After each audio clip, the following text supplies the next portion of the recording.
All right. Number 10 is Minecraft, the story of Mojang. We haven't introduced the podcast yet.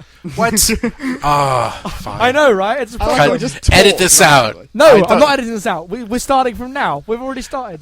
I like how when you said you were going to start editing out things from our James Bond or Looper podcast, and you never did. All right, now I am welcome to the Screen Pupcast. Welcome to the Screen Me Pupcast. making a mistake. I am guest Matthew Marco, and with me I have host Jackson Tyler. No, we have no host. And Jackson Tyler. Child Callum. Okay, we have as me, Jackson Tyler hosting. Matt is the contributor for the list, and our mascot is Callum. No. I'm Yay. just a weird Can I guy get a Callum plushie? Tells to leave. That's what I want, a Callum plushie. We should totally make that. All right, well, this is Matt's top 10, which is not really. It's his top 10 and also all of our worst of things, because Aaron, he's a positive guy, which is good. And we don't like to bring him down. We don't like to bring him down, so it's on screen, you can read it, so Matt's just going to talk about the movies he liked, and then we're going to talk about... And then we're going to be cynical bastards. No, it's all good, it's all low-key. Take it away. I'm going to do a really fast top 10. I'm going to do some honorable mentions as they come to me. I don't have the honorable mentions written down, so that's going to be really extemporaneous. So, number 10 is Minecraft, the story of Mojang, which was a... what was that, 3-player productions did that, probably? Yeah, 2 players. Two players, sorry. It was a Kickstarted film about the cultural impact of Minecraft. It is less about Minecraft and more about what the internet and social media has done to creativity and communities, and is one of the most inspirational films about, hey, maybe the future and the internet is going to be okay after all, that I know of. But then kind of also very depressing about, wait, no, it can't be. It could be. It could. I want to believe in this. But then the way Just a second. that, you know, everything about the way that ideas of individuals, and then the way that, you know, the groups and the way things get diluted and stuff. I mean, that doesn't make the movie worse. It's a good movie, but it's both depressing and uplifting at the same time. Yeah, I suppose, if you want to look at it that way. I will say, regardless, it's way better than Indie Game the movie. Oh, that's true. We'll get to that. All right. Number 9 is probably my most contentious pick, which is John Carter. I think everyone knows about John Carter at this point. I know Mark Commode in the UK would like to very vehemently disagree with you. John Carter is a big, ambitious thing that is kind of a mess, and they probably spent way too much money on it.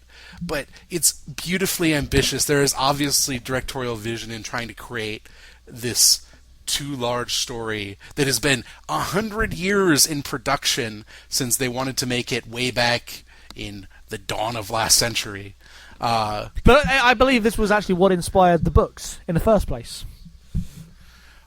Yeah, and it's just the thing that I want to say about John Carter is that it is less sci-fi like the way we think of it, and more swashbuckling action-adventure. If you like movies from like the 1930s and 40s that are all about adventure, I compare this heavily to The Adventures of Robin Hood. And I would stand by that. I think you should see John Carter. It's going to go down as a fiasco, but I think it's an interesting fiasco, and I support the ambition. I saw half of it before my DVD player, like the DVD that I had got, broke. I never felt the need to see the rest of it. But you should I guess see the rest of it. It goes places. I think there's a lot to it. I finished that movie wanting there to be... I wanted to roll right into another movie set in that world, because I was very interested in that world. Not necessarily a sequel. I would want them to have some of the same characters. I'd want, But yeah, I mean, it doesn't have to be a sequel. It's more about setting up that universe and that tone that I really liked. Yeah. All right. Number 8 is Lincoln, newest Steven Spielberg joint. Does it come up in the credits with Steven Spielberg joint? I Lincoln? wish it was. That would be great. About, obviously, the 16th President of the United States, and specifically the couple weeks before the passage of, 14th Amendment? The one that would make slavery illegal. I like the way that the Second Amendment gives everyone guns, and then by the number 14 you finally It's get like, rid of slavery. slaving people is a bit of a bad idea. It took a while. What is most interesting about Lincoln is that it's a really quiet movie that is less about slavery itself and more about how politics can affect social change despite itself, because politics isn't really good for anything and never has been. But sometimes it does good things, and it's usually through the efforts of people who devote their entire lives to making sure that happens. It's just a great movie, and Daniel Day-Lewis is brilliant in it, as he is in all of his movies. So we have none of us have seen it. It's not out here yet, but I we know. all will get to it. Watch Lincoln. It's good. Lots of great storytelling by Lincoln in that movie, because he's ridiculous. Number 6 is Beast of the Southern Wild, which I don't really feel the need to talk a bunch about. You should see it and know going in that it is a sentimental movie about a child's view of the world that delves deeply into magical realism, so I'm sure Jackson would hate it, because it is sweet and touching in very real, That small wasn't human why ways. I didn't think it was bad. It's okay. The reason I thought it wasn't great is because it beat this. Every scene made the same point over and over and over and over and over again. I'm like, I get it. I get it. Childhood was amazing. Adults suck. It did not say childhood was amazing. That is complete. You see the movie. That is exactly the opposite of what it says. Yes. Okay, that was number 7. but it Looking sounds at like my a movie for me, numbers. I don't know. Maybe you should watch it. Watch it. It's watch worth it and watching. find out. It's got a great fucking score. I tell you that. That's right absolutely true. The real number 6 is 2 Days in New York. Julie Delpy's sequel to her prior movie, 2 Days in Paris.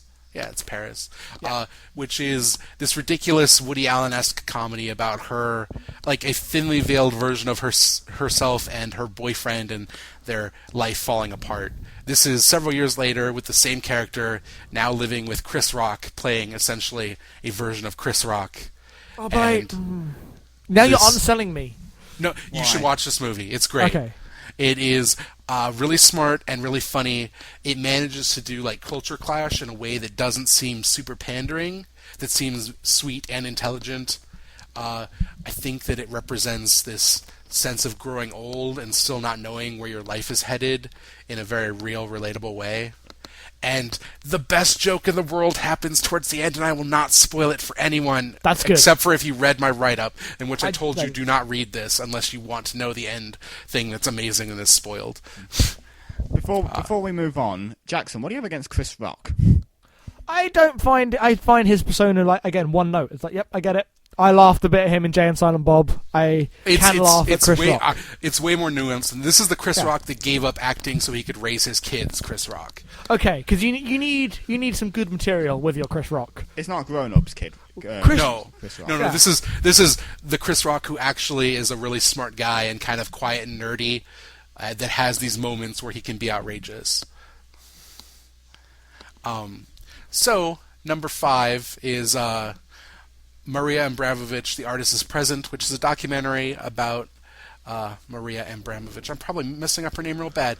She's a performance artist, Russian, who did this installation in New York several years ago where she would sit for the entire length of time the museum was open, and people would line up and sit down across from her at a chair one by one, and they would just have this quiet, nonverbal, eye-to-eye communication about interaction with the artist. And the whole thing is part career retrospective and part looking at the impact of this, because it became really popular and ran for months and months, and a bunch of people went to it, like thousands of people. And it's a really moving thing about not only sacrifice for art, but what it can mean, what art means, because I feel like it's really easy in pop culture to dismiss modern art as pretentious wankery, and I don't think that's appropriate or fair. Well, especially when you have artists whose entire gimmick is that they do plastic surgery to themselves. I think that all art can be valid if it produces a response. It depends on how you want to define art, and that's an interesting discussion in and of itself. I did not ask for an impromptu media studies lesson, Matthew. I don't think that. I think this is a human condition question, not a media studies question. No. According to my media studies right now, this is media. I know you want to inflict the pain of media studies on other people, but other people deliberately did not do that because they knew it was a waste of their life. What is pain? Is it What's your next movie? Real? What's your next movie? So speaking of what is pain, number 4 is Paranorman, which everyone has covered because I feel like everyone loves this movie to some degree or No, they another. don't. Oh yeah, I love bits about it. I will say that it is a brave movie and goes places that children's fiction should go more I still often. cannot believe that's a kids' movie. I still Not, cannot believe it's I a don't kids' think that's movie. fair because I think kids' movies should be about these things. They shouldn't shy away from them. Children. I know, are, but I mean, this movie sits alongside Madagascar 3 in the release schedule. And I think that there should be that perspective of children's entertainment. It shouldn't just all be shallow, and it shouldn't all just be this. I think that there's a depth to Paranorman. I like calling it, it's a kids' movie for adults, sells it short because I feel like children can get a lot out of what this movie is about, and should. For adults were shouldn't be the welcome, shorthand for good. Yes, It's an absolutely. insulting and disgusting shorthand. Which Kind of like yeah. I'm fairly certain that kids would appreciate whether wild things are just as much as adults.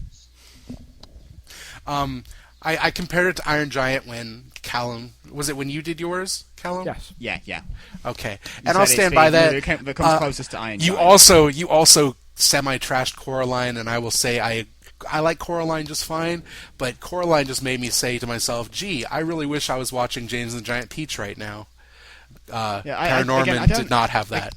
Yeah, again, I don't hate Coraline. It's just it didn't like. I didn't think it was great like everybody else did.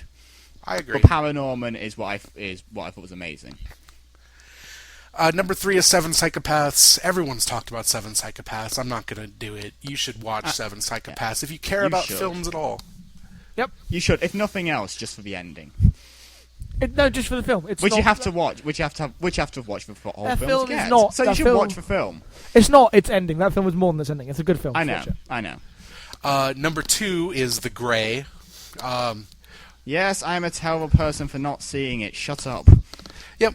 The Grey is a beautiful movie that was horribly missold on being an action film and is instead this harrowing, bleak, awful meditation on like the place of humanity and our mortality and whether or not there is a God, and if so, what we can do against that or with it. But at least it might have got some people who were expecting Liam Neeson punching wolves to see it. He does still punch a wolf. He so. punches a wolf, I guess, but But it cuts to black before he does. if all you want is that movie, then you should maybe reevaluate what you want out of life. I want the movie you're describing, but I didn't think that The Grey was that. I mean, it tried to be. I just didn't think it was a very. I think it Effective. succeeded exceptionally well. I love The Grey. I don't know. The best scene is that scene with the makeshift rope bridge. It's a pretty good scene. Pretty good scene. And then my number 1 is Django Unchained, which That's good for you. Wow. Jackson and Callum haven't seen yet. And if you spoil it, I will. So reach I'm for going these to be and kill you. extremely brief and say that it is fascinating to see Tarantino evolve into a director who takes his talent for mashing up various like film genres and pop culture elements and turns it into this surprisingly nuanced examination of race in America. Because as much as Django is sold as this ridiculous revenge fantasy, it is way more complicated than that. And everyone should see it. I'm glad that you're here to remind me that Django sounds good, seeing as yesterday Aaron essentially just spent ages taking shits over it. Oh no, Saying that it Django, could be good, but Tarantino's it. Nope. It is the least Tarantino movie, I feel like. It's entirely linear. It doesn't matter. It's pretty straightforward in terms of its plot, which allows the parts of it that go against that and expose what the movie is actually about to play much more strongly. I'll have a piece going up next week. It'll be up by the time this goes on the internet, I'm sure. People should read it because I will talk incredibly explicitly about spoilers and things in that movie and what I think they mean and why I love that movie. Where would you put it on the Death Proof scale then? It's better than Death Proof. It is maybe the best movie Tarantino ever made. There you go, folks. Yeah. Honorable mentions, Samsara is a non-narrative documentary about just the world. It's a lot like the Qatsi trilogy. Most famously, Koyanis Qatsi came out in the 80s and was a bunch of time-lapse photography of cities and places and world wonders and people. It's a lot like that.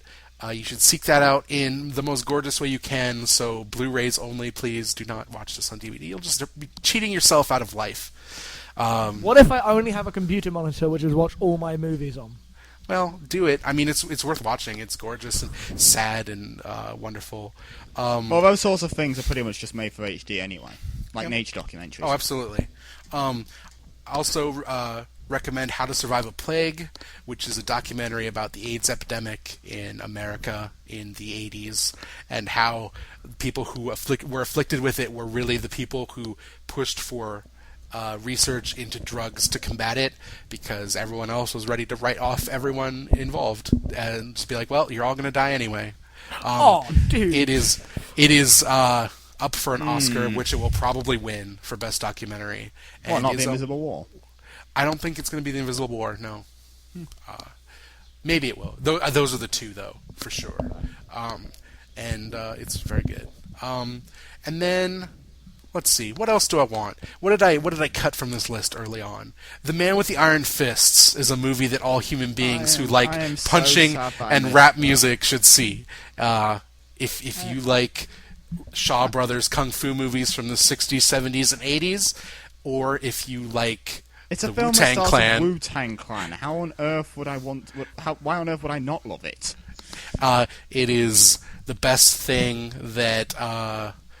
Oh God, why can't I remember his name? The now? RZA. RZA. No. RZA? Not the RZA. Hold on. Callum, you were the whitest guy in this room. In a room full of white guys, you were the whitest now.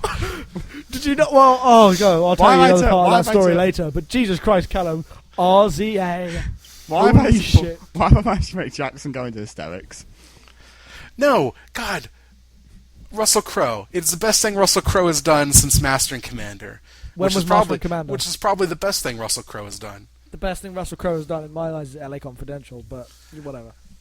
Okay. How about his turn in Les Miserables? Nope.